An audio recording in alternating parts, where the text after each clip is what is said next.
What's up? I'm Kiana Ledé. My album Grudges is coming out on June 16th, and I'm here at the Bootleg podcast. Bootleg Kev Show, special guest in here from Phoenix, Arizona, Kiana Ledé.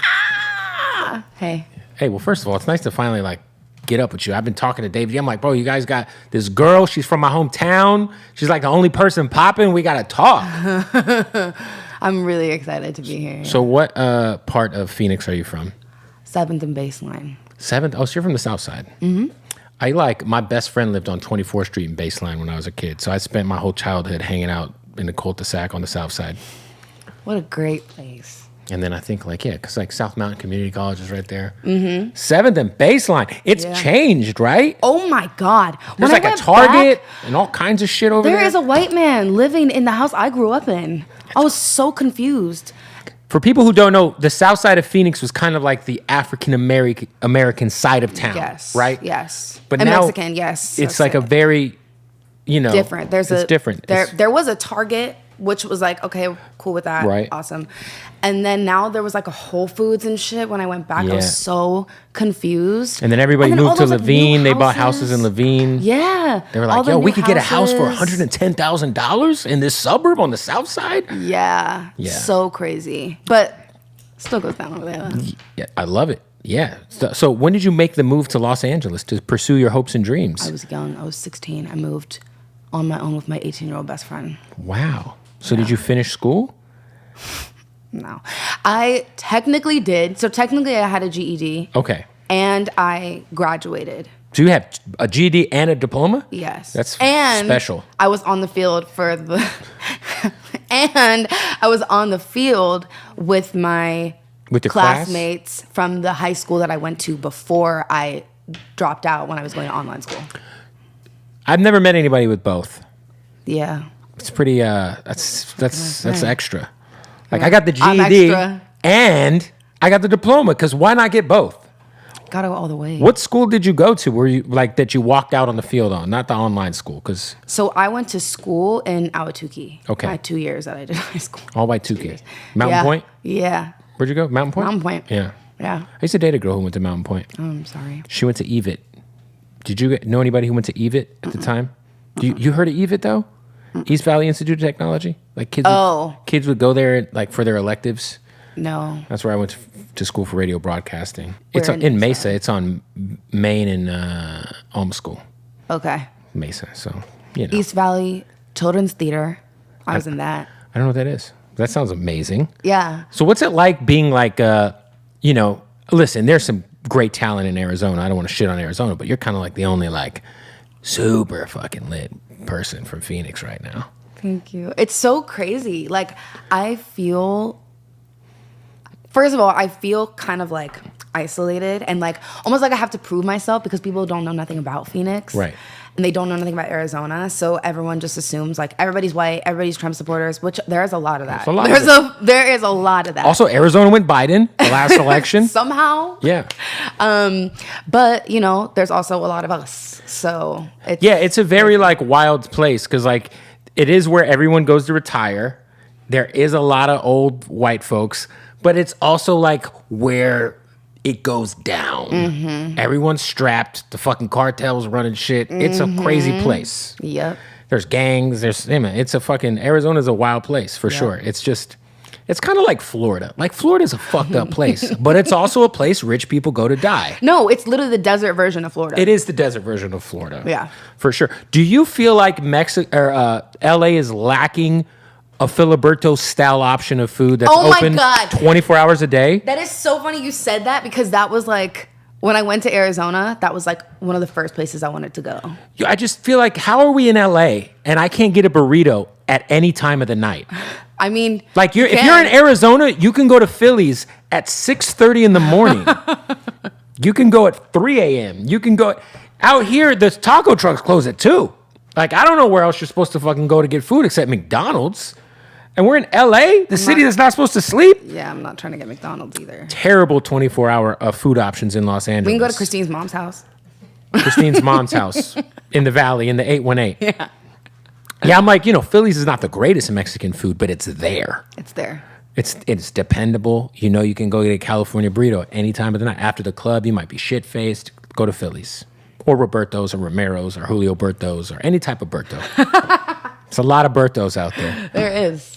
So how did you initially okay, you're 16 years old, you decide to move to LA. Were you already kind of like garnering up like a buzz, or did you just come out here like, I'm going to fuck it. I'm going to just leave home and go chase this shit? So it started off with my mom putting me in, first of all, I was singing, dancing, acting my whole life, just like East Valley Children's Theater and like Valley Youth Theater and doing musical theater, doing pageants, all of the shit. Like my mom really sacrificed a lot for me to, and my stepdad really sacrificed a lot for me to do that. So really grateful for that. So I started with that since I was like 3 years old. Okay. And then was put in by my mom a singing competition online. Okay. Through Kids Bop. Oh. They were doing like a separate thing called Kids Star USA. Okay. Shout out to the Kids Bop albums. Shout out Kids Bop. So they were doing that. I ended up winning the competition. My mom didn't tell me until I was in like top 5 that I was even in the competition. Right. She's like, I submitted you. You had no idea. Exactly. By the way, you're top 5. Your life might change. You might, exactly. Yeah. And the prize was to win a record deal. Okay. And so I think I was a freshman by the time I had won. And they came to my school and did this whole like assembly thing. Wow. It was like really extra as fuck, but it was so cool. Then I went to New York and signed with my first record deal. And then that's when I started kind of going back and forth between Phoenix and LA. Okay. A lot. And then there was times where I was like living in LA pretty much for like a month, and then I would go back home and just like come on my own. Right. And then I was officially here when I was 16, and then I got dropped when I was 17. From the Kids Bop label. The first label. Well, I was touring with Kids Bop for a little bit. Okay. Too. What's And that? then- Wait. What's a tour with Kids Bop? Who's? It goes off. It's crazy. Is it just a bunch of people, like a bunch of children on stage singing like Just- in the club? Yeah, like 5 kids just like Go shorty, sing. it's your birthday. Yeah, we're gonna party like it's your birthday. And you're on stage doing all the renditions? dancing. What's It the was a most ridiculous crazy show. What was the most inappropriate Kids Bop song? Because some of the songs you're like, how did that make it to a Kids Bop compilation? I think one of the ones that we performed. Well, okay, we performed. What's that Macklemore song where he's talking about being in the Same Love. Thrift Shop. Is that what it's called? Thrift shop. Okay. I'm like, he's talking about being in a thrift shop. Thrift shop. We did that one, and it's like, there's a lot of like rapping in it. Right. So we had to change a lot of words because they Right. were not appropriate for kids. Right. So that was interesting. The things that we changed it to were really funny. And then Locked Out of Heaven, that was also a really funny Bruno one. Mars? Yeah. Yeah. Bruno Mars, if you listen to his lyrics sometimes, you're like, oh. Yeah. It's almost like when you listen to The Weeknd shit, like you really listen and you're like, oh, The Weeknd might have a drug problem. Yeah. I love that though. The Weeknd's my favorite, probably my favorite, I just love, I don't know if I listen to anyone more than The Weeknd. I love The Weeknd. He's amazing. Yeah. Did you see him at SoFi? No, but she did. It was fucking fire. Really? I went the night before he didn't perform because he came out on stage and like apologized to everybody because his voice wasn't, Oh no. which I actually liked because most people would have just pushed through, but he was like, nah, I got to do this the right way. We're in LA, but he's amazing. Damn. Wait, so did he come in like? He spent Redo it? Yeah, he redid it like I think it was like a month and a half or 2 later, and then it's on HBO now. I just watched it tripping on shrooms. Oh, good for you. Yeah. Should I do that? You want to eat shrooms right now? I think Christine would advise against it. Okay, I just gotta ask because we do have them. We have the raw, we have the gummies. You just let me know. Me and will Ray talk Schrimmer after. were shrooming hard during our interview. Really? Yes, like things are getting real realistic. Yes. You enjoy psilocybin? I really enjoy it. And I don't do nothing. I don't drink. Good. I don't smoke weed. I don't do nothing. But you'll partake in. I just said nothing but mushrooms. mushrooms. Shrooms are great. They're amazing. Yeah. They're literally like medicine. I have people who, like a couple of my friends, they'll microdose before they work out because it gives them like a little more focus, a little more energy. And like a little lift. Yeah. I get that. Have you ever done DMT? No. I want to try it. I'm scared. I don't think I would do it. Why not? Because I'm bipolar as fuck. It might get rid of that. I'm not. Well, the mushrooms do that for me. I'm good with that. Right. Maybe one day. Or ayahuasca, like Aaron Rodgers. I do want to do ayahuasca, though. I actually do. I heard that'll change it. That's like 30 years of therapy. I watched Chelsea Handler do it on her show. How was that? It was so interesting. Like, she was like crying at the end and shit. Talking I have about, a friend like, how who changed their whole life. Her sister and like it just changes everything. I mean, mushrooms did that for me too. The first time I. How much did you eat though? Did you eat a lot? Well, we made it in tea. Oh, so that's it was good because it was like I could just slowly get into it and take more and more, and I didn't know what to expect. That's which how I loved. Belly's like that. Belly only likes it in tea. He's like big shroom guy, but he drinks it. I don't know if I could drink it. There's like no escaping if you drink it. I feel like you actually can. Well, from what I was told, but like if you I went to Amsterdam, and they. Like, it's so different there because they sell drugs. Yeah, it's just how it is. It's like a dispensary, but it's like New York City now. Different. Have you been to New York recently? You just go to the liquor store, like literally the corner store in New York City. They got shrooms right behind the counter. It's fucking in New York City. You could buy a blunt, an eighth, and some mushrooms all at the bodega now. Well, we'll be there. New York is wild. It's the wild, wild west right now. So. You'll see. Just anywhere where they got like a smoke shop, just walk in. They right behind the counter. It's on display. That's good. You go down there. Yeah, in Amsterdam they said that. I love it because they like actually educate you on some shit. And like they'll give you like a slip and like tell you exactly how to do it. But they were saying if you start to feel too high or you're like not feeling good, just drink juice. As soon as you eat something with like a high amount of sugar in it, it will start bringing down your high. I'd rather eat too much shrooms than eat too much weed. Because eating too much weed is terrible. It's the worst shit ever. You've ever had a bad edible experience? It's the worst. I've never had that, but I've literally I can't even do CBD. That's how bad it is. Well, I don't think CBD is a thing. I think it's like, one of those things where like mentally you think it's supposed to help you out, but it's like it's a placebo effect. It's like you got a CBD massage. My wife got a CBD massage in Palm Springs this weekend. I said, what do you think that is? What the fuck are they going to do? They're going to rub CBD on you? Here's a blunt. Smoke it. I mean, yeah, it's not good for me. So you get paranoid? No, I had like a full-on episode. Like it was bad. So you're out on the 420 on the THC. It's not for you. No. That's good. None of that. I'll celebrate with mushrooms. Shrooms are amazing. Yeah. You have a lot of tattoos. Yeah, I do. Can we explain a few of the more notable ones that you would feel like, because you got a lot, and they're very like. There's mother, father. There looks to be a church there. Mm-hmm. Is that a hookah or is that a genie lamp? No, it's actually an old perfume. Okay, it's a perfume bottle. Yeah, but I like that people are like questioning a jellyfish. A jellyfish is my favorite animal. There's a type of jellyfish. I think it's called the eternal jellyfish. Why do you love them so much? Because it's the only animal. I mean, they're just cool. Like they don't have brains and they're living. Like they're literally just like floating around, but they're alive and like they're not really conscious. Like it's. I just saw one for the first time. It's a crazy thought. Yeah. But this eternal jellyfish, it can live forever. It's the only animal that lives forever. Oh shit! So once it's like it, I think it's something like if it gets like feels a threat or something happening, it just starts its life cycle all the way over and goes back to being a polyp, and then we'll start. That's wild. Isn't that crazy? Have you ever been to Rocky Point? No. I was in Rocky Point last summer, and I was surrounded by jellyfish, and I cried like a bitch. I was afraid. I was like, I'm gonna have to get pissed on. Did you get stung? I didn't. I was afraid. I was like, you were crying like a bitch, and you didn't. They were everywhere. I just all of a sudden I looked around and I was like, is that a plastic bag? Oh shit! It's like 7 jellyfish. I wasn't actually crying, but I really was like, I'm done. I started panicking. I know that feeling though. I was in Australia one time. I was like, some dude's gonna have to pee on me. Like, I don't even know the guy. You would have liked that a little bit though. No. Okay. No, I'm okay. You never know. Shout out to R. Kelly, but I'll pass. You can't knock it till you try. Hard pass on the stranger pee. Okay, so what else do we have here? What is the fruit on your shoulder? Is that a fruit? This thing right here.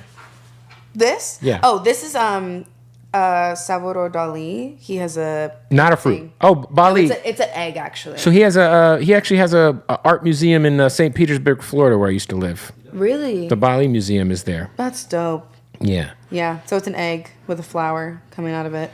Yeah, you got some vibes. What is? Well, who's Nancy? That's my grandma. Shout out to grandma. Yeah, shout out. Got to pay homage to Grams. Gotta. Yeah. Do you like to play craps? Is that why you have dice? No, I have dice because I've been rolling the dice since '97. It's a fixed die. I like that. Were you born in '87? Mm-hmm. Wow. When were you born? '87. Yeah, I got a decade. I remember '97. Do you really? For sure. What is like the most vivid memory you have from '97? Walking around Christown Mall without my parents. Do you ever been to your parents? What happened? Because I was a bad kid who would like all my friends are older. So I'd be like 10 years old running around on the Red Line in Phoenix, fucking going to Metro Center and the Christown Mall, watching my friends steal stuff. Oh my God. Yeah. Valley Metro, good place. Yeah. Yeah. So for you, it's been a long time since you put out music. Mm-hmm. Pre-pandemic even. Yeah. What's been going on? I've just honestly, oh God, I've been writing this whole time. Album's ready to come out now.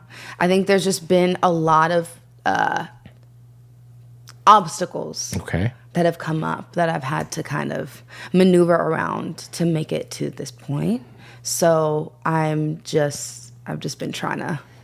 Like personal stuff, business stuff? Both. Yeah. And a lot of times they are both. You know? They can be both. I'm an artist. So like my work is me. Mm-hmm. So I take everything really personally, which is also like kind of bad. I need to work on like separating it a little bit more. Right. But yeah, everything is like super personal to me. So pretty much everything that has to do with work is like. So the album is called Grudges, correct? Yeah. Why Grudges? I hold a grudge very easily. It's hard for me to. You're from the South Side. I get it. Yeah, it's really hard for me to just be like, okay, because also like loyalty is everything to me. So like, I really try to be like the best friend that I can to people and just like a good person. So if I'm being what I think is an amazing friend to you, and you think I'm being an amazing friend to you, and you're like just fucking living in it.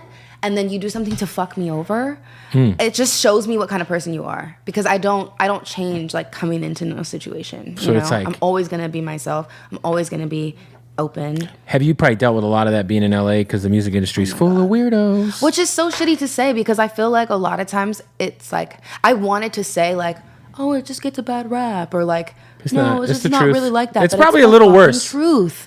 It is the truth. Most people who are like your associates or friends here are only that as long as they see the benefit coming down the pipeline, or it's like, trust me, I know. Yeah. It's crazy. 100%. Everybody's kind of out for themselves. But I have met a few real ones. A few real ones for sure. That's for sure. A few grounded people. Is your 18-year-old best friend from Phoenix who you moved out here with still around? Mm-hmm. She's not here, but she's going to move back. Oh, what's she doing? She actually moved to South Mountain too, which she didn't live there. So she moved to South Phoenix. She moved to South Phoenix. Voluntarily. Yeah. Well, her mom lives there, so she like went over So she's there. coming back. But she likes it because like she hikes every day, and it's different over there now. It's hot. So she's hot. It's really hot. Yeah. Remember that heat wave? Bruh. It felt like Phoenix for like 2 months. People don't understand the heat of Phoenix. Yeah, you'll get in the car and get a 3rd-degree burn from your fucking seatbelt. Literally. Yeah. It's so crazy. Like when I go back, I'm so spoiled here now. As a kid, are you like listening to MC Magic and MB Riders? No. Or you know who they are though? Like you know who MC Magic is as a kid? I mean, it's more like, the Latin side of things, but you weren't an MC Magic fan. Just your friend over there from the 818. Yeah, that's like all she listened to. She's like, all I listened to was Little Rob, Amanda Perez, and NB Riders. No, but it's because the way that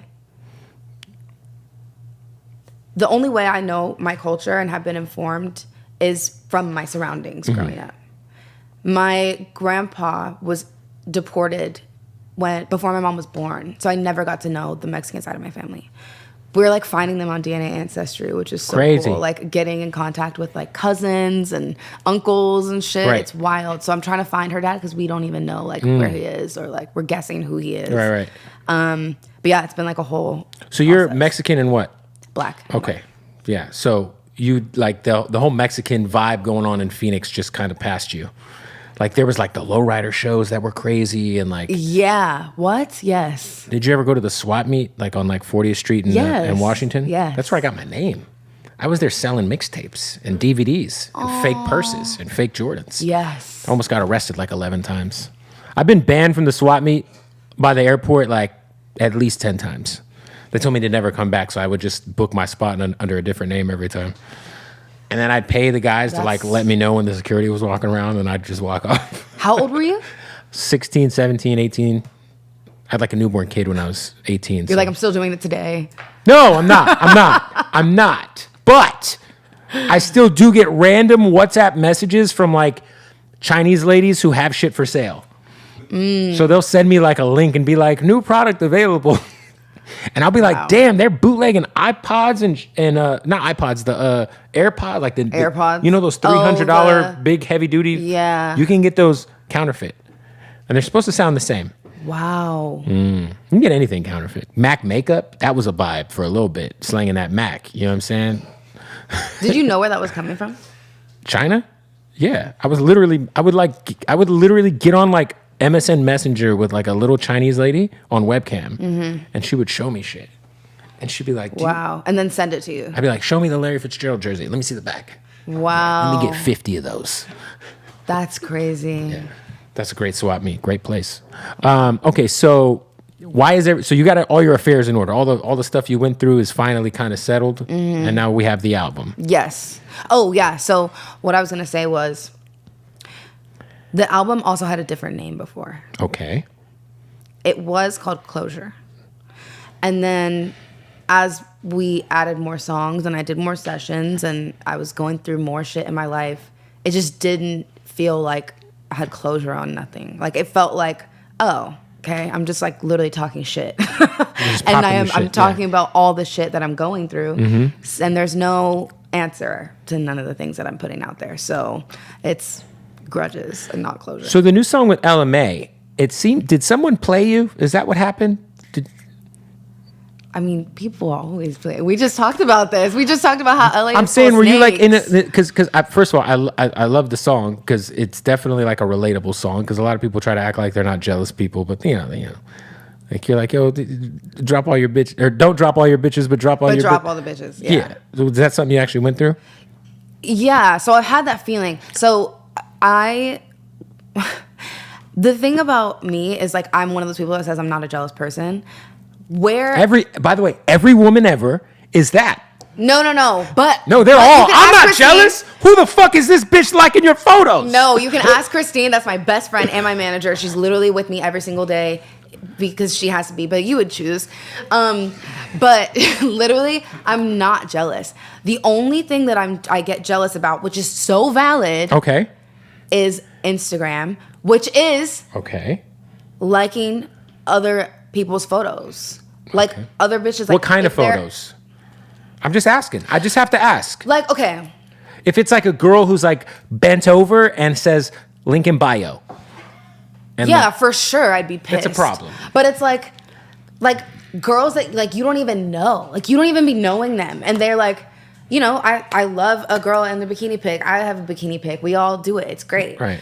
But if my partner is liking that person's pictures, you don't even know her, first of all. Second of all, she's not looking out for you. Right. She doesn't give a fuck if you're liking her pictures. So that's the line in the sand for you. Yes. It's just like, why? Because I'm okay with like you looking at the picture, enjoying it, and then scrolling. Like I know we all are. But don't double tap. Don't double tap. Why? Why do you have to go the extra mile? Because you want attention. So what do you want the attention for? Yeah, what do you want that person to see that you like them? Yeah. That's where my issue is. What if they're just following the person? Is that a problem? No. No. That's what I'm saying. Like, I understand that we're attracted to people. Right. Like, do you follow? Like, I'm trying to figure out what the female equation or equivalent is to, guys will follow IG thoughts, right? Are there dude versions of that I'm just not hip to? Like, are there guys with like 12 packs? I don't even think that's real. That'd be definitely surgical if that's a thing. I'm sure there is, but I don't want to see it. Yeah. I'd be following the Instagram girls because their women are just so much more beautiful. I agree. So you'll follow the IG women as well. Yeah. Okay. So okay. Well, don't be tapping. Don't double tap. Don't do it. Like, just don't do it. Why? Especially because it's like for nothing. Right. You're not gonna get that attention you're seeking. You're hoping that you get, yeah. And then you look crazy because if like one of your mutual friends is like, sees that they're liking their shit. Yo, your man is over here double tapping Rosa Acosta's fucking ass pics exactly. over here. And my worst fear, like, I hate other people knowing things about me that I don't know. And that's like the worst part. You don't want to feel. You don't want to feel like you're getting like. Yeah, I hear you. I don't want to look like an idiot. Right. Like I don't want other people knowing shit before me. That was like That was the worst part about being cheated on. The one time I was cheated on, I was like, the most fucked up part was that everyone knew except for me. You. So it was like they like the friends knew, because I feel like it's like probably a different situation if like your man is on vacation in Miami and he hooks up with a stranger he's never going to see again. Sure, you should hate that and you should leave him for that. But it's not like if like this, it's like a thing, a known thing. Yeah. And everyone's lying to your face and like, you're like, what the fuck? Like, I'm just boo-boo the fool at this point. Yeah, no, it was so bad. Like this guy and his best friend had a threesome basically with this girl. That's how I got cheated on. And then his friend that he did it with asked me to pick him up from the airport before I knew. Yeah. Yeah, I don't know, man. Yeah, trash. I don't know if I, could participate in such activities. Would you, if your partner cheated on you? Right. Would it hurt you more if they did it because they loved the person, or if they did it because it was just like a one-night thing? Because they love the person. That would hurt more? I think so.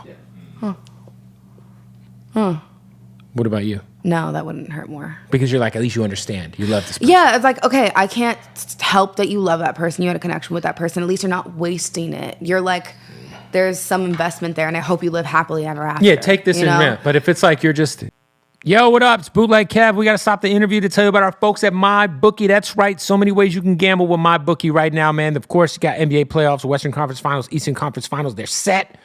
I love Celtics versus Lakers in the finals. All right. You can sign up at mybookie.ag right now using that promo code Bootleg and get a very generous first deposit bonus. That's right. And they just got the craziest like revamp of the online casino. It's like a Las Vegas experience. If you play cards, blackjack, roulette, you shoot dice, whatever it is, they have like live dealers handling it for you wherever you're at. You could be at the airport and be playing fucking roulette on your phone. It's amazing. MyBookie.ag. Sign up with that promo code Bootleg right now. You can bet on sports. You could do slots. You could do blackjack, craps, whatever you're into. MyBookie.ag. Promo code Bootleg for that first deposit bonus, and it is a generous one. Also got to give a shout out to our family at King Palms. Shout out to King Palm, man. If y'all ain't know about King Palms, they're our new sponsor on the Bootleg Kev podcast, and they got such a great product. The best thing about King Palms is it's all organic, man. No tobacco in these wraps. They're straight leaves, and the best thing about them is they got this product. Their flavor, terpene tips, all right? You stuff them with your product. Do we got one here? Oh, we do got one here. We got one right here. All right? You stuff this with your premium cannabis from Hardy in Las Vegas. All right? You smoke up, pinch that tip. You're going to get a burst of flavor. Yeah, this is the energy drink flavor. We got peach pineapple. We got watermelon wave. Also, don't forget the goddamn blue grapes. You know what I mean? And also, this is a tobacco-free wrap. It's totally organic. It's literally a leaf. Let me show you what I mean. That is just a big-ass leaf, guys. All right? So what you could do is go to kingpalm.com. Weeds flying everywhere.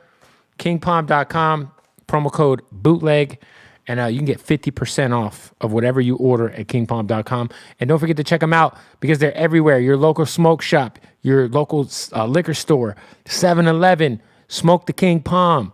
All right? It's organic, It ain't like all that other bullshit y'all be fucking stuffing in your lungs, man. All right? Shout out to King Palm, kingpalm.com, promo code bootleg right now. And it's actually promo code bootleg Kev. Promo code bootleg Kev. Not bootleg. Bootleg Kev. kingpalm.com. Half off everything. Let's get back to the interview. By the way, you just threw a whole thing away for like a stupid... And also in the same room as another naked dude. Like, I couldn't perform. Why are you doing that? I'd be like, bro, why do you gotta, like, what's up with the gangbang situation? That shit's wild. People love that. Do they? Yes. I just don't get it. I mean, I understand being with two girls, but my thing is like, I don't want to look across and see my homie in his bag and be like, you're cute. hey, bro, you're fucking that shit up. Can I jump in? That's the thing, though. Okay, this is what I want to talk about. I hear you.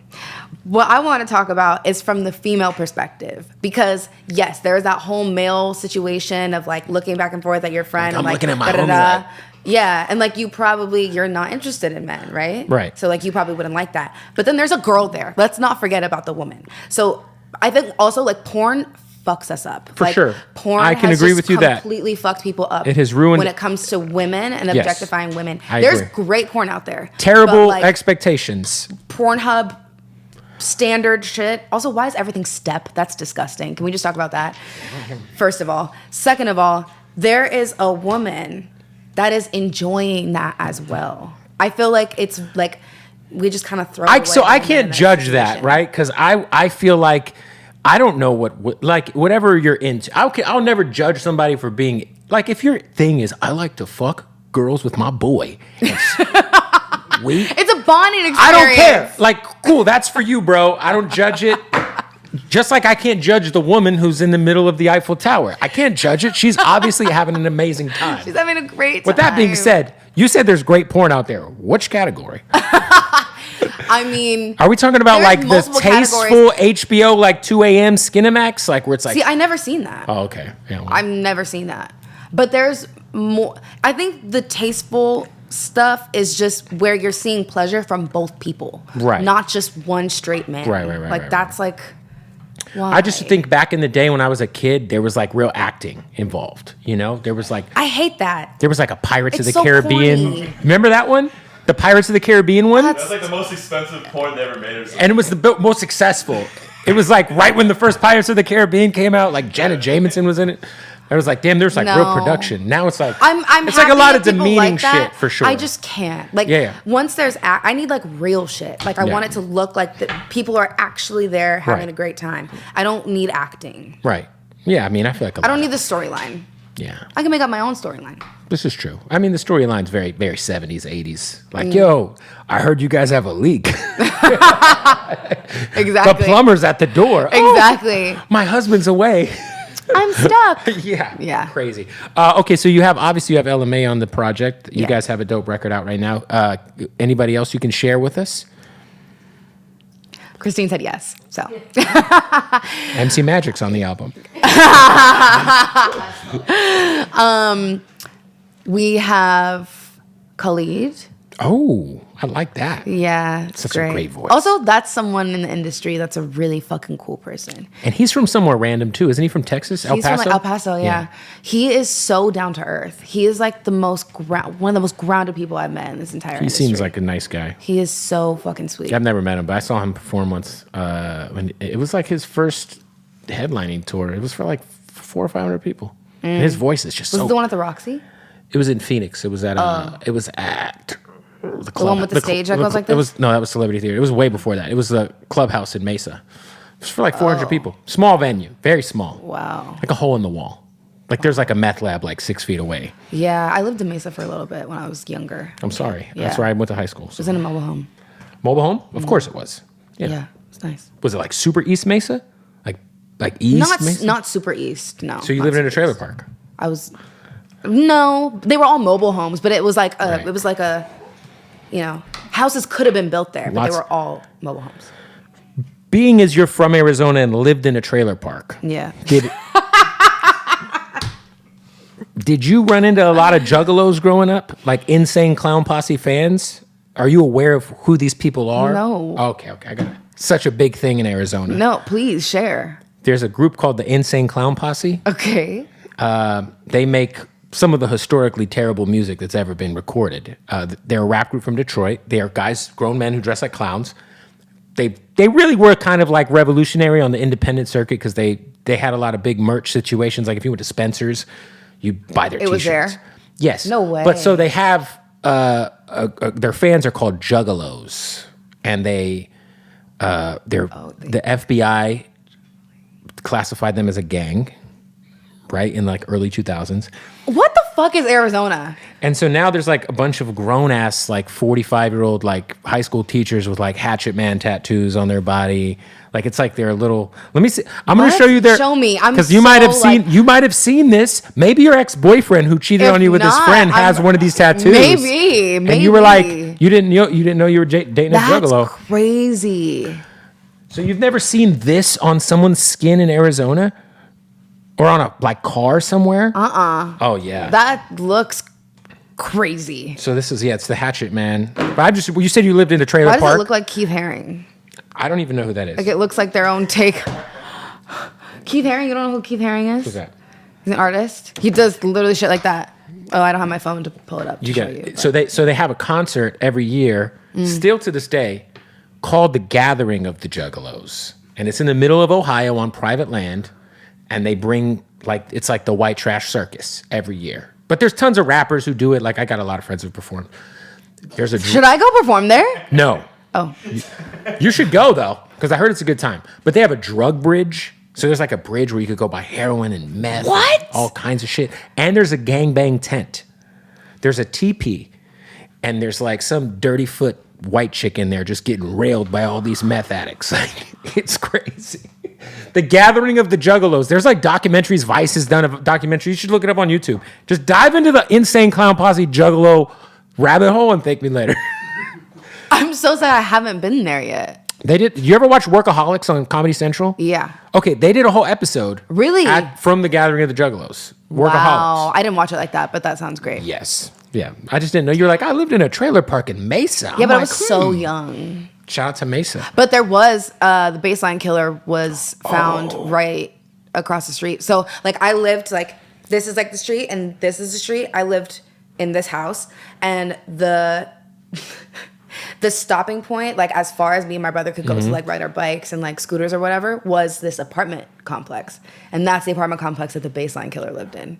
So we were actually trying, like, my mom was trying to keep us safe, and then there was a serial killer. Well, there was, like, the baseline killer, and do you remember, like, the dudes who were rolling around just shooting people? Yes, shooting people. And that was on baseline too, no? That was in Mesa. Yeah. Yeah, they found the guys in Mesa, yeah.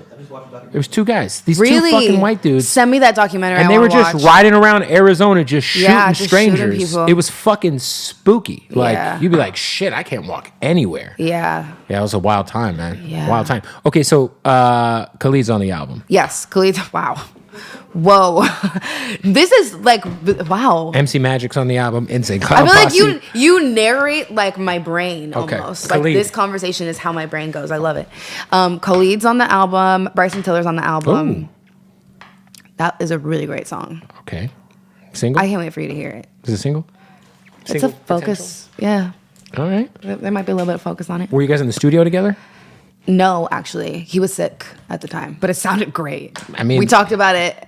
You're like, and we were just like, I recorded this verse while I had COVID. It's kind of a vibe. But he did come to the studio and listen to it, but he likes to record like alone. So. Yeah, he's like I feel like he'd be the kind of guy who'd be like, I want to record this at home in my basement away from everybody. No, he's very like, he likes to do shit on his own. He's like he's an artist in that way. I feel like you and LMA are making like amazing traditional like dope R&B music, which I feel like is kind of missing in terms of like, I feel like a lot of the new R&B shit is cool, but it's also like a lot of these R&B singers want to be rappers low key, and vice versa. A lot of rappers want to be R&B singers now. It's like a lot of guys are singers more than they're rappers at this point in time. Like, I feel like the first person that we started talking about that with was Drake. Yeah, but Drake's a unicorn. He's kind of a one of one. I feel like Drake gets a pass. He could do whatever. If he made a country album tomorrow, it would make sense. I'd be like, yeah, I get it. Like, sure, you know, like of course Drake's done Afro beats. He's done everything. Like country would not be him and Kane Brown doing a Best of Both Worlds album is not something I would be surprised by at this point. But I do feel like, did you feel like you're kind of a part of like, because I told LMA this. I'm like, when I listen to LMA, like the shit is like, it just reminds me of dope shit like when I was a kid listening to R&B. Like, do you feel like you're kind of keeping that alive a little bit? I feel like I just do what feels right, and I think we're all inspired by something and informed by something, and I love early 2000s R&B. Like that is my shit. So I think naturally I would write songs and sing like What were you listening to when you were a kid? Like, what's the early 2000s shit that you were just loving? Like, I love Neo, Usher, Mariah. I love Usher.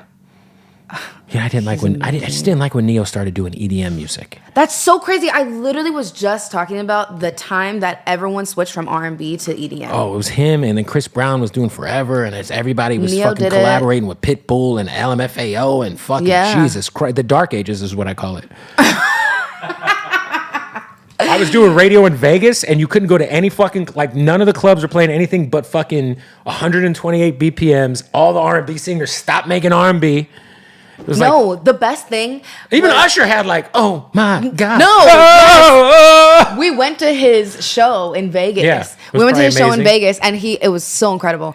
And he started singing that song, and then he literally stops at one point. And he's like, all right, now we're going to go back to this shit you guys actually want to hear. Yeah. I loved it. It was so good. Shout out to Trey Songz, who never folded. Yeah. By the way, also not shout out to him for a lot of the other shit that's out there. But during that era, he kept making R&B music. Let's shout at him. Shout at him. Yeah, shout at Trey Songz. But no, there was a lot of, I do feel like, it's just dope because there is R&B that exists, but for whatever reason, that's why I think it's dope. There's like, certain radio shows out there, Selection, who've like highlighted kind of some of the dope R&B that's out there. It's kind of like underground, it's kind of like a new underground rap. If you like know some like real dope R&B shit, like, you know what I mean? Like, but I think it's dope to see someone like yourself making like just good old vintage shit I remember as a kid R&B. Thank you. Yeah. I love that. Yeah, I've always just like loved a good hook. For sure. I love a good hook. I also started with poetry too. So like I love having like a thesis and then just like building off of that and making everything like super intricate but super specific to that one thing.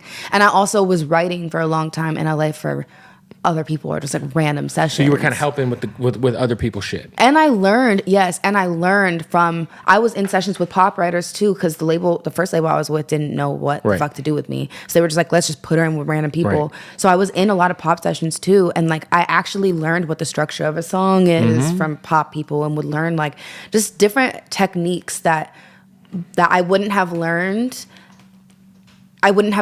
in other spaces, I don't think. For you, because a lot of people nowadays, they don't necessarily write as much as they do the melody and then fill in the lyrics later. Are you pretty intentional with like putting pen to paper or? Sometimes I am. Yeah. It depends on where I'm at in my life, to be honest. Like if I'm at home, it's pen and paper for sure. Like if you have an idea, you're going to want to write it down. You're going to want to jot some lyrics down. I don't be on my phone when I'm driving, but if you have a Tesla, if Siri wants to help me out, then I'll tell Siri, hey, write this down, I have an idea. Exactly. Like, hey Siri, I'm thinking about getting a Tesla just so I can let it drive me while I do stuff on my phone. Yeah, I know people like that. Yeah, I don't know if that's a great idea. I don't think it is, but it's an idea. I literally just ordered a Tesla like maybe 2 weeks ago. I haven't decided to go through with it. What kind? The Model X Plaid. It's like the Plaid is like the really fancy one, or it's the fastest one. But it's the SUV. So if you get a car, it's over 6,000 pounds. You can ride the whole thing off in year one. Little tax loophole. Album's coming out in June. That, yeah. What's the date? June 16th. June 16th. Are you nervous for like people to hear from you? It's been a while. Like I can only imagine like the level of vulnerability you put into your music already has been at a high level. So to come back after, has it been 4 years? It's been 3, yeah. 3 years. So are you like a little nervous to like kind of get back into the mix? It's so weird because when we're releasing songs from the upcoming album, I I'm just like kind of numb, to be honest. But like in like a shocking way. Like I'm shocked. I'm just like, oh my God, it's actually here. Like we're actually releasing these songs because it's been so long, but also because I feel like this album is like Kiki really changed my life. And I feel like this album is also going to change my life. So like to see it actually coming out and like everything coming to fruition and like it's in front of me, it's like so insane to watch. So to think that the whole album is coming, I can't even get there yet in my mind. How many songs? 17. 17? That's a fucking full body of work. I have to. It's been 3 years. I love it. Yeah. But I'm really excited. Like I'm definitely super nervous because it's been so long. You know, sophomore album is always like the scariest one to put out for sure. There's so much pressure. For sure. Because you either have to make it as good as the first one or better. It's tough. And you don't know what the people want. You Right. just got to do what you want. You just got to do you.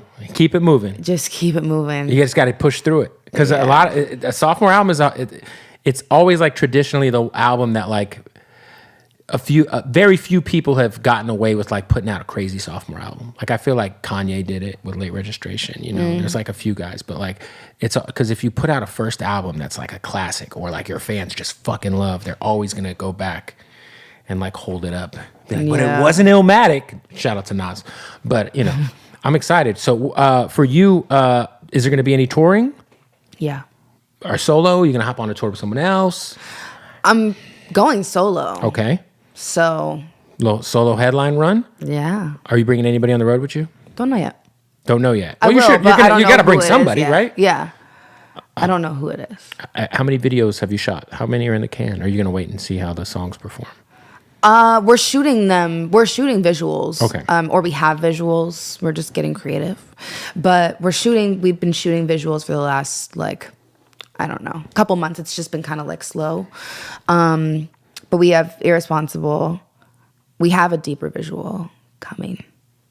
Do you have like pretty creative control over that shit? Because I feel like you're, you know, pretty passionate creative. You know, or do you let the director just handle it? No. So I actually, like, for a long time, did not feel comfortable sharing my ideas or taking the reins. Like, I just was so scared. And, like, I just always felt like I'm not a visually artistic person. Like, okay. I can't draw for shit. You won't understand nothing with my handwriting. Like, I just can't do it. Right.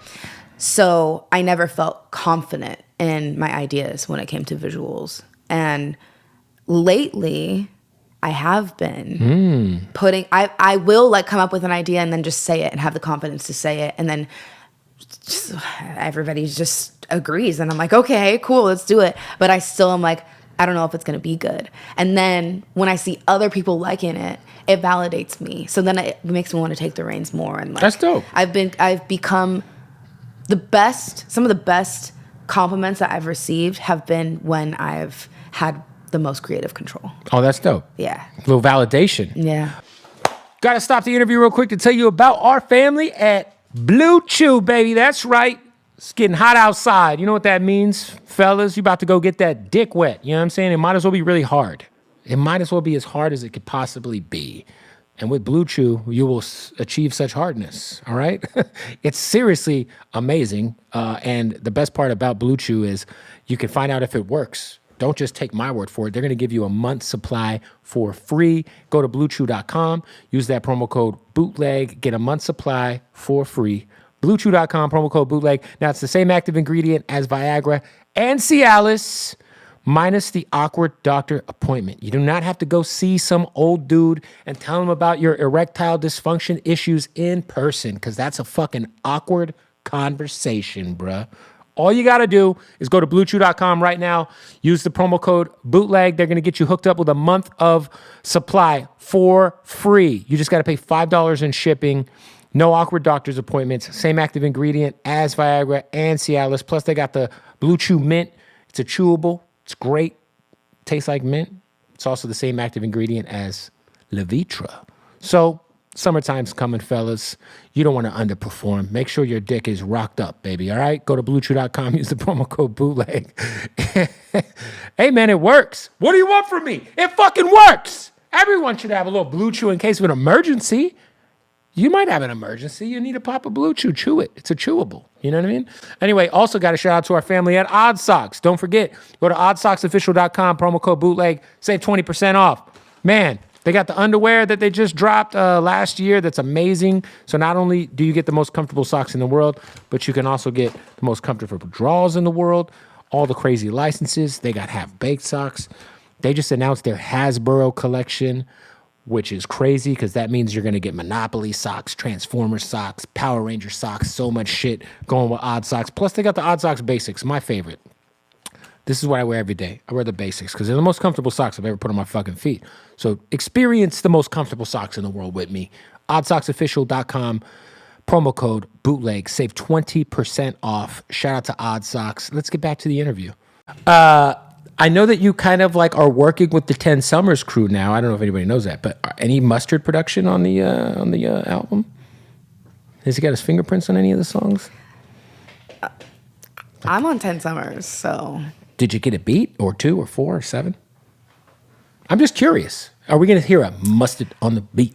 You're not going to hear a Mustard song. I feel like he doesn't on this album. Okay. But you have some in the can for the next album. We have. Are you going to be on his album? No. Okay. Because I heard his album. You could call him, ask him. I heard his album's really good. Ask him, hit him up. Yeah.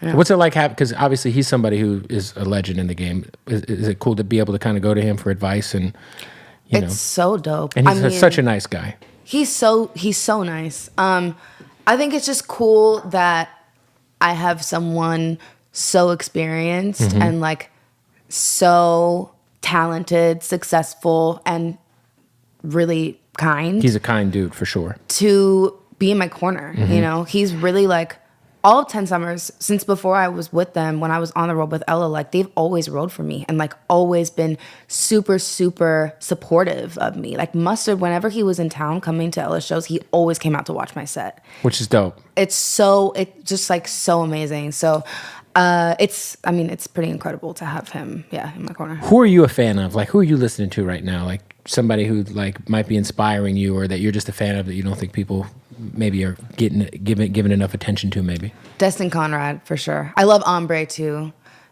I'm Baby is like, that's doing its thing right now, which I love her. Destin's music is like, I can't separate the person from their artistry. I can't, it doesn't work for me. And like those two people are really, really amazing people. And they make incredible music. Great people making great music. Yes. So for you, certain artists can be ruined. Certain artists have been ruined. Right. You know, because I love R. Kelly's music, but he's a god-awful human being. Like, I can't sit there and not see the images that were on fucking Surviving R. Kelly and listen to R. Kelly. Like, that's just like, ew. Yeah. And then you can? Yeah. Some people can do it. I love Half on a Baby way too much. And When a Woman's Fed Up by R. Kelly, I don't think about all of that. I just like the song. I like the song. It's almost like, I don't even want to hear him say the word woman. That's fair. Period. That's fair. That's like, Kanye's my favorite artist ever. So I can enjoy his music no matter what type of wildness comes out of his mouth. I don't know. I just feel like I don't have people, like projects from people that I'm that attached to. I do. Where I can separate. Like if I found out Nas was a serial killer, it would not affect me listening Shut up. If like we found out Nas was the baseline killer in Phoenix, I'd be like, damn, that's crazy. You know what? I'm going to still bump Illmatic. I mean... Yeah. I think especially in hip hop, if you start, I was gonna say there's it could be a rough. lot of shit. Yeah, like in hip hop, if you like actually look if this person is a good person or not, you're not gonna be listening to much. You might listen to Common a lot. yeah, 100%. You're gonna be bumping Common and The Roots. Yeah, but that's so interesting. I do talk about that, like how cancel culture has become like such a thing, and like we cancel a lot of people for different shit, which some people do deserve to be canceled. Some people do fucking deserve to be canceled. But cancel culture in general is like it's it's like we've gotten rid of like letting people make mistakes and learn from exactly them. For sure. Some things are unforgivable, but yes, I think we went too far with it. But also, like, if we're canceling people for certain things, but then that same person is also listening to music that's talking about catching bodies and like all this shit, I'm like, what kind of line is that? I agree. It's like a weird it's selective double standard. It's selective outrage. It's very selective. It's whoever like the I guess the narrative is behind to be mad at the time. Yeah. It's like, well, if you want to be mad at somebody, you could be mad at fucking, I don't know, whoever. There's some weird actors out there that you're watching in Marvel movies. There is weird actors. Like the dude who's starring in Flash he might be a psychopath. That guy's a wild boy. Have you heard of Flash? He like stumbled into some like lady's house in Hawaii and like. Wait, Flash is. Not the TV show. The Marvel movie that's about to come out. The DC. Yeah. He's crazy. But I'm like, whatever. I want to watch Flash. Like, you know. I don't know why that seems like. I don't know why. Actually, maybe. Sorry, my brain is like I'm contemplating in my brain, and my mouth is not moving fast enough. I don't know why that, and it is. I'm not saying it's not. I don't know why that it's harder to think about canceling someone that's an actor over a musician. I think because maybe you're more passionate about music. Like I also think music is more personal, though. It is. Because when you're an actor, you are a very empathetic person, or you're just really good at lying, which is great. Right. But, like, it's great for your job. But you really have to, like, you have to separate that. Yeah, like there's I mean, unless you're like Jim Carrey, who like really gets into character and he's like that person. Yeah. Or like Daniel Day-Lewis is amazing. He was like, my wife lived with Abraham Lincoln or something for like 2 years. And then there's like guys like, what was the name of the fucking show Kevin Spacey starred in as Frank Underwood on Netflix? House of Cards. House of Cards. Oh, such a good show. And then we find out he's just a creep. And then he stays in character on YouTube and drops all these videos. And I'm like, this dude is a psychopath. He's psycho for sure. They yanked him out of it. Yeah. But no one watched it after he wasn't in it. It's like, well, yeah, he sucks. You know. Like, do you think that there's someone like? What if the person that shit had come out about was not the main character like Kevin Spacey was? Like, say it's like a classic movie. Mm-hmm. Like, what's a movie that you loved growing up, like your favorite movie? The Big Lebowski. Okay. Is there someone in The Big Lebowski that's like should be canceled? Like, ever? Probably not. I mean, maybe like, I don't know. Who? No. I don't know the characters in The Big Lebowski. Okay, it's Jeff Bridges. It's John Goodman. Steve Buscemi. Who's like kind of like an off character. Like, they're there, but they're not like there.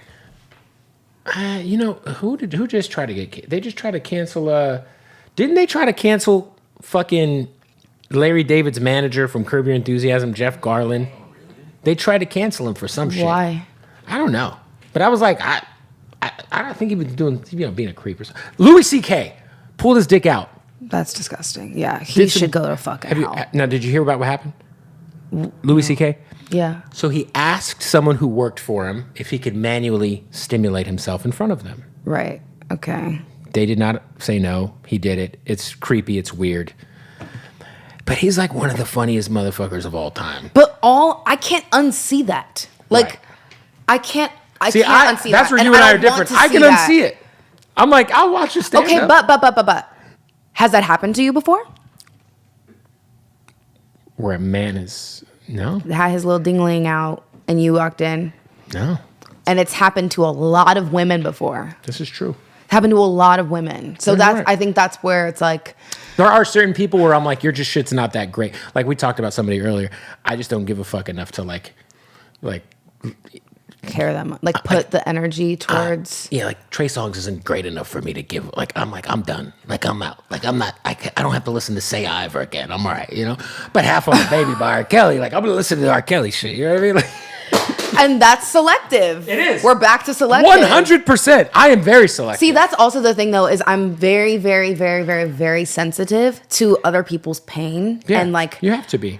And so when I'm seeing like shit that Trey Songz did and like Kiki's coming out about it and trying to speak and like no one gives a fuck about what Black women go through when it comes to sexual assault and mental health and shit like that. So like just seeing that makes me want to. No, it's crazy. It is crazy. It's just so it's very easy and people they'll like overlook it on purpose because they're friends with it's a whole thing for sure. But also there has to be a line because if you looked into anything, like you literally couldn't live. Like there was a time where like I wasn't exactly. Your phone is filled of a bunch of fucking fibers from Congo. I mean, Uber, same thing. There's like fucked up shit going on with Uber. There was a time where I wasn't going to Chick-fil-A, which I still actually haven't been to Chick-fil-A in like years. See, me, I feel you. Yeah. But I also love that fucking Chick-fil-A. No, and you know what's crazy? Is I was like, I'm gonna go eat that Christian chicken. Exactly. And I was like, I'm not doing that. I'm taking a stand. Like, fuck that chicken. We're going to Raising Cane's. All my friends, including people in the LGBTQ community, said, what? I'd be getting that. I'd be getting the fucking chicken sandwich. I think in like 2016, I only used Lyft because I found out the Uber guy like donated to Trump or something. And then I realized like, how fucking ridiculous am I being? Like, Uber also owns Lyft now. Yeah, but like it was like before that happened. But I was like, what am I really doing here? Like, I'm gonna wait. You're not gonna fight the system. Yeah, like how many? Like if I did that with everything, I'd be fucked. You'd literally just be sitting in a dirt patch. Yeah, I'd be in fucking Skid Row. You know, like just trying to figure it out. Like I don't need anything. I'm just gonna sleep in my tent. I'm gonna live off sustainable energy. But that tent could be. You don't know where the tent was made. How the tent was made. Jesus. Everything is fucked. Humans are just fucked up. Everything's fucked. We just gotta try to maneuver around and try our best to be good people. Are you veganish? Veganish, yeah. I'm flexitarian. You love animals? Yeah, I love animals. Me too. Love animals. But I don't love them enough to not. More. Selective. I don't love, like, I love animals. Like, I have dogs, you know? Like, I'm not going to eat a dog. But, like, I'll fuck up a cow for sure, you know? Okay, so if you looked at a cow in its face. And they're beautiful. They're cute animals. I petted a cow. One of the fluffy ones with like the little horns and it's brown. They're so cute. You can, like, hold it. I'd have a pet cow for sure at my house. But then I'd eat his seventh cousin. But you wouldn't eat the cow. Not if it was my pet cow, no. If I had to, I'd eat that motherfucker for sure. That's crazy. There's some psychological thing. I have a Pomeranian that if shit went left and we were in the middle of the Armageddon, Lebowski's getting fried up, my boy. His name is Lebowski too? Yes. Oh my God, that's so good. Anyway. Wow. Well, listen, Grudges is coming out. Oh yeah, well, who's your what's your Mount Rushmore of R&B? That's really hard. That's really hard. What about just? Oh wow, my brain. Sorry, go ahead. What about just right now? Right now. Not all time. Janae. Okay. Janae. You knew I was gonna say that, huh? You love Janae. I love Janae. She's my favorite artist. So she's like your goat. She is, man, incredible. She's like a fucking fairy. Like, she's just perfect. Janae's but she's real. Like, that's what I love about her. Yeah, for sure. So you love Janae's just taking all 4 spots. Janae is taking all 4 spots. Have you hung out with her yet? Me. Oh my God. Do you want to know a story? Sure. Okay. So, we had like DM'd a couple times. Okay. And I was just like, oh my God, I can't believe she's like responding. Like, that's crazy. Janae Aiko is responding to my DMs. So then we both were performing at Soul Bloom. Mm-hmm. And I was also on mushrooms, which was crazy. Great times. Man, she had bubbles coming up at the end of her set. She was singing like a song about life and death. Like, I was like freaking out about death at the time too. I was like obsessing over it for months. Right. So like that was just a crazy moment for me.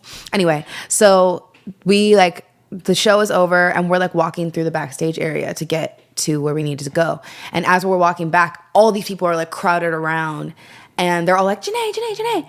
And their security's like, go, blah, blah, blah. And then I just hear, Kiana. And I was like, yeah.